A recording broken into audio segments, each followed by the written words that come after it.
Kalau kita omongin antibiotik, pasti yang kita pikirin itu obat untuk melawan infeksi, benar? Tapi, pernah nggak kita sadar kalau penggunaan antibiotik yang terlalu sering justru bisa jadi masalah? Di beberapa rumah sakit, penggunaan antibiotik itu ternyata cukup tinggi. Hal ini bisa jadi munculnya dampak dari resistensi. Nah, di sini kami akan membahas bagaimana pola penggunaan antibiotik dan tingkat resistensinya, khususnya di Jawa Barat.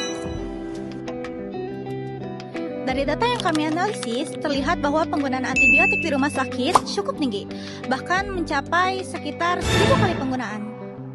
Ini menunjukkan bahwa kasus infeksi yang ditangani juga cukup banyak. Di sisi lain, tingkat resistensi antibiotik secara global sudah mencapai lebih dari 60%, yang artinya banyak antibiotik mulai kurang efektif dalam mengatasi infeksi. Yang jadi permasalahan utama adalah adanya kaitan antara penggunaan antibiotik dengan resistensi. Contohnya, antibiotik ceftriaxone dan meropenem yang sering digunakan justru menunjukkan tingkat resistensi yang lebih tinggi. Jadi, bisa dibilang semakin sering digunakan, semakin besar pula tingkat resistensinya. Kalau kita lihat lebih spesifik, kondisi di ICU lebih rentan terhadap resistensi dibanding dengan pelayanan rawat jalan. Hal ini karena pasien di ICU biasanya mendapatkan terapi antibiotik yang lebih intensif. Selain itu, lingkungan rumah sakit menjadi hal yang utama. Makanya, penggunaan antibiotik di ICU harus benar-benar diawasi.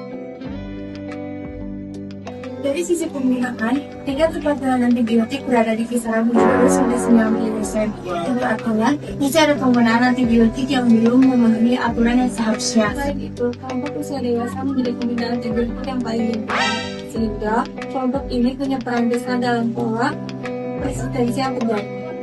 Kalau kita rangkum, tingginya resistensi ini kemungkinan besar terjadi karena penggunaan antibiotik yang cukup tinggi dan belum sepenuhnya tepat. Penggunaan antibiotik spektrum luas secara berulang juga mempercepat timbulnya bakteri yang kebal.